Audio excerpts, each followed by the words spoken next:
Hey guys, welcome back to an architecture tour of Morrowind. I am Simon, and this time we're going to some Imperial towns. So, Pelagiad and Caldera. I guess we'll go to Pelagiad first, although Caldera's more interesting. But in any case, the fastest way should be to go back to Cyrodiil and then walk up. Although we can go to Balmora and then walk down. I think that's further away though. Yeah, there's Pelagiad is there and Cyrodiil's there.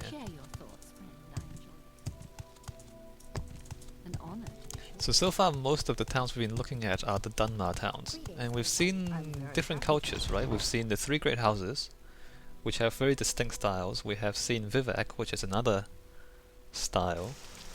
And then we see the Ashlanders, which is the fifth faction, I guess you'd call them.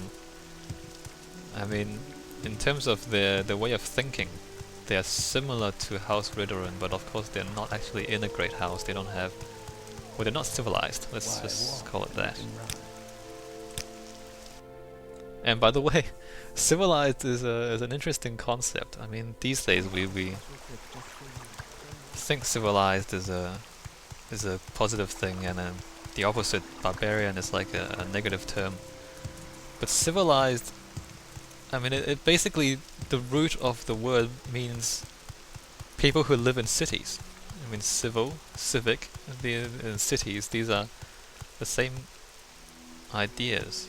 And so if you're civilized, it just means you live in cities. Or originally, that's what it means. Obviously, back in the ancient world, if you lived in a city, then yeah, you were civilized. Because if you weren't in a city, then you were basically out in the village or in a tent, or like the Ashlanders, I guess. These days, you can live outside of a city and still be fairly well developed, of course, because of the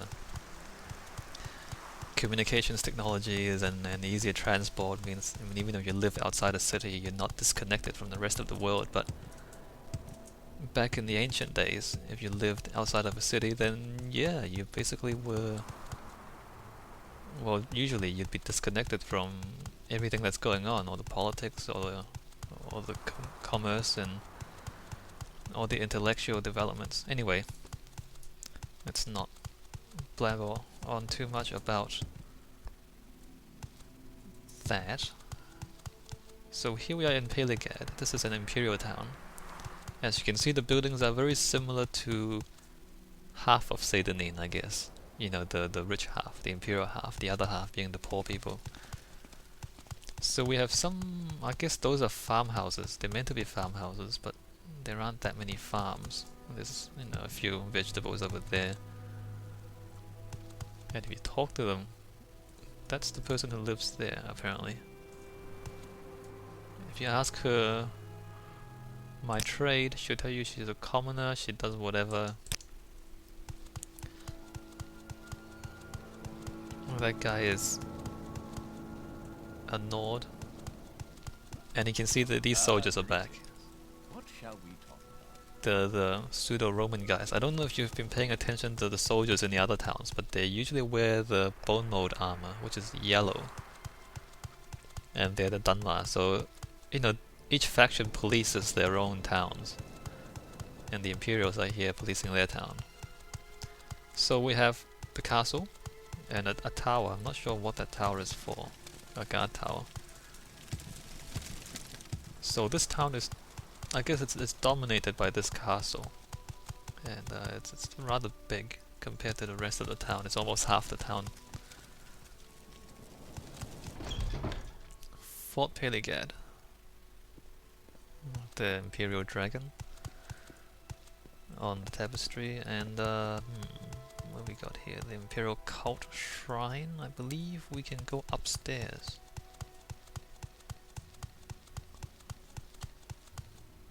And this is the... oh, what does he call himself? My trade? I'm a master at arms. Well, he's actually the... I guess, what do you call him? He's in charge basically of this garrison. He's a high elf, which is somewhat unusual because the high elves are usually magicians, but he's obviously a soldier. So the castle is at the upper end of town. As you can see, it slopes down, and then we have shops and shops, and this is a tavern, and then houses. Yeah, I mean that's basically it. I don't know how many of you have played Oblivion, but if you compare this town with Oblivion towns, then you see the similarities. You have a castle where whoever's in charge lives, and then you have these somewhat medieval European style houses. Now let's go to Caldera. Oh, there's no church. If you play Oblivion, you see there's a church in a cathedral. I don't know what they call them, I've forgotten. There's a giant church in every town. Anyway, we're teleported to Balmora, as if you remember. So the different architectural styles, if you can remember each town. Let's just run our way over to Caldera.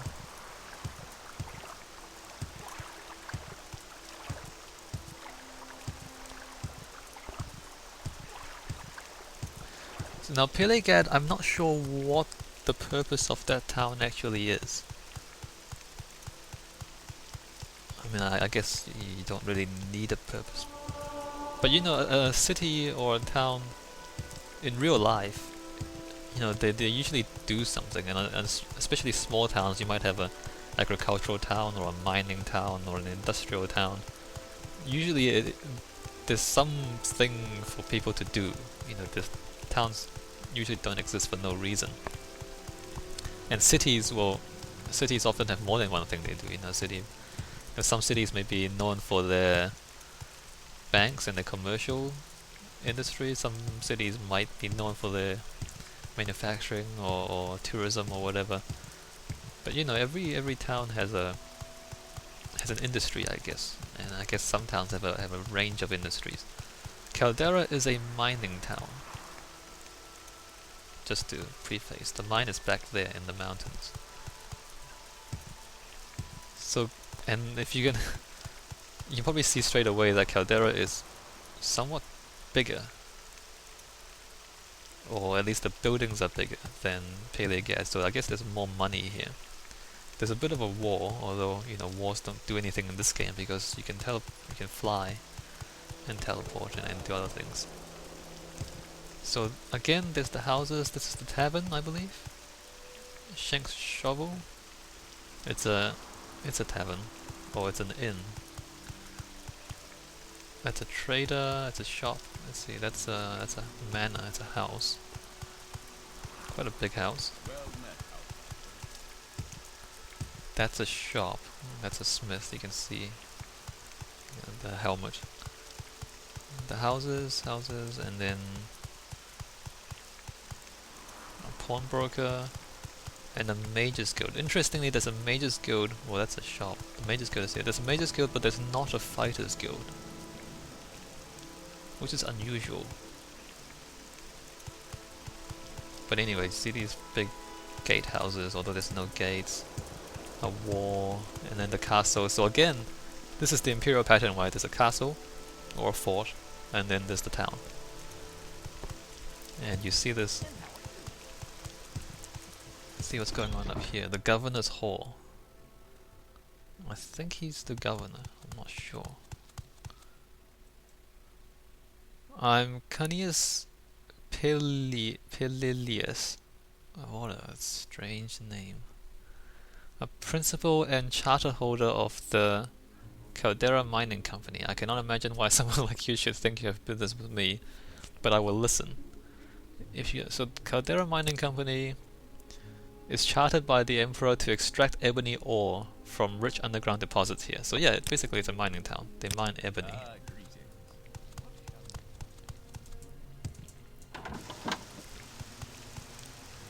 And they're also quite corrupt.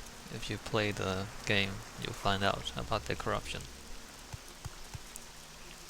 And some people have left comments asking whether I'll do Oblivion or not.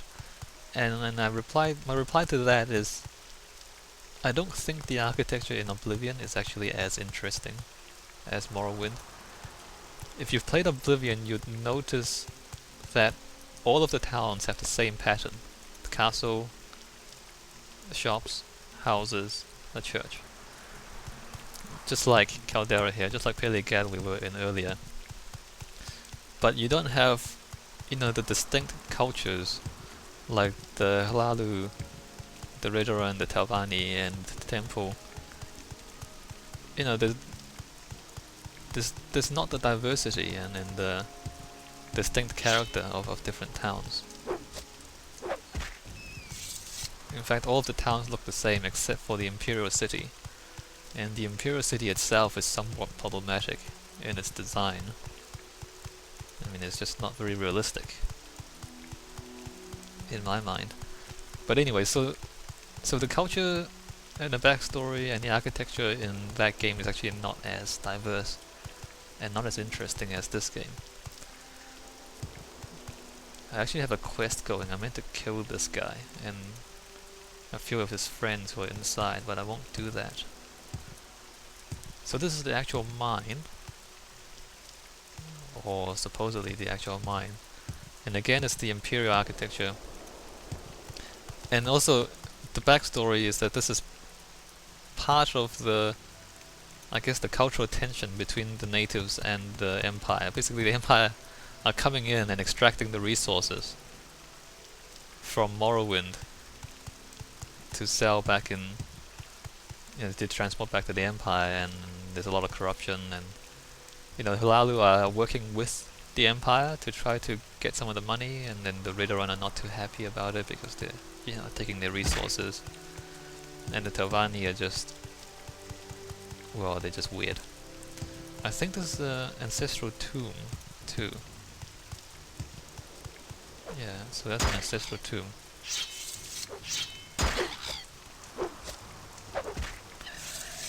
The game doesn't make a big deal out of that, but I mean, you can imagine these guys are digging for ebony next to a tomb of their ancestors. I mean, you can imagine something might be made of that in terms of conflicts and cultural tensions and all that, but that doesn't happen in this game. Or at least, no, yeah, it's not part of the story of this game. Let's try to get back out. So, yes, so this is the Caldera mine, and those are the Imperial towns.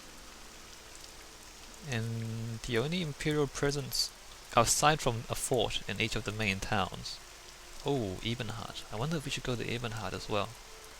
Yeah, we have time. Let's go to Ebonheart as well. What's the fastest way to get out of here? I believe is Elmsivy Intervention.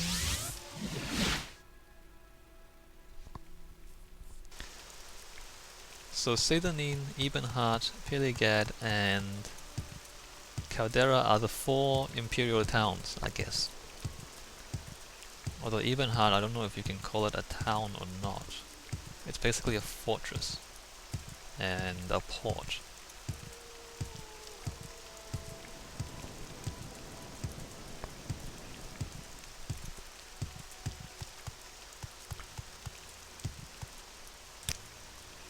Travel to Vivek and then take the boat to Ebonheart. We make a special trip. Where's the boat?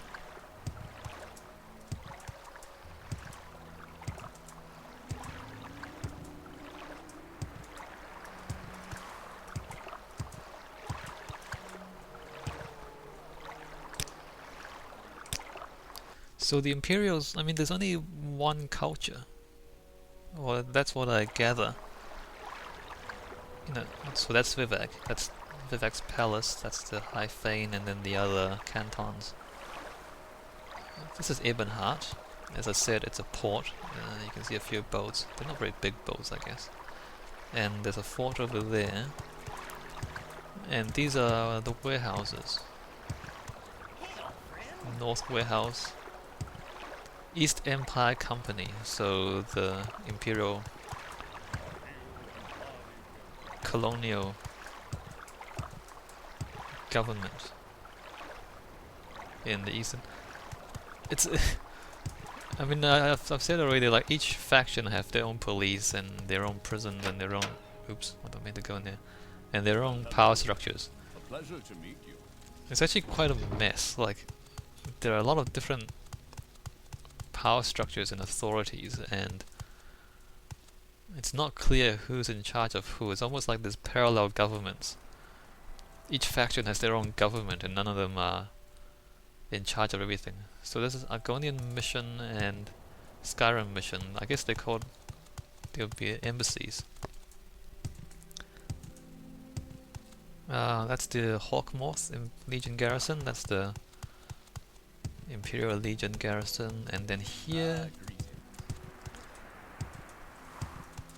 in a very European style castle, Grand Council chambers. What can I help you with? Duke of Morrowind. Or no, he's a Duke of Ebonheart, I think. And that's an Imperial Duke. Let's talk to him. Hopefully he won't be too angry. Your actions precede you, Outlander. Duke I've heard Vvardenfall. things about Oops, you wrong from the button. sun and sky, Outlander. And Vvardenfall, Duke of Vvardenfall. Welcome to... So he's the Duke of Vvardenfall. No. Let's see if we can ask him. He's also a Hlaalu councillor, I believe. So he's part of House Hlaalu, but he's the Duke of Vvardenfall. The Duke is an imperial title, I believe. I don't know if this makes any sense, because, you know, it's so complicated. Let's look at our map. So he's the Imperial Duke, but he's a part of House Hlaalu. Hlaalu owns Balmora, and...